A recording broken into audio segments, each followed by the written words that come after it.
Make Excel drop-down lists searchable. Long Excel drop-down lists are easy to create, but they can be painful to use. When a list has dozens or hundreds of items, scrolling is not the fastest way to find one value. A searchable drop-down list lets you type a keyword, filter the list, and pick the right item faster. In this video, I will show you Excel's built-in option and a more visual Kutools option.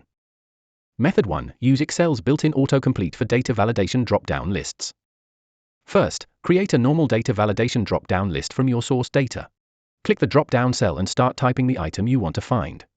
In Excel for Microsoft 365, Excel displays the matching items from the list. Then you can select the matching item from the list. Repeat the process if needed. This method is quick and requires no formulas, VBA, or additional setup. However, the built-in method has two important limitations. First, the built-in autocomplete feature works only in Microsoft 365, so older Excel versions cannot use it. Second, there is no separate search box, you have to type directly in the drop-down cell. This makes the search less obvious and less convenient for long lists. Method 2. Make drop-down lists searchable with Kutools for Excel. After downloading and installing Kutools for Excel, open the workbook with your drop-down lists. Go to Kutools, click Drop-down List, and choose Enable all drop-down lists to be searchable and auto-expandable. Now when you click a drop-down cell, the searchable list opens automatically. Type a few letters in the search box, and Kutools filters the matching items in real time. Select the result you want. Repeat the process if needed.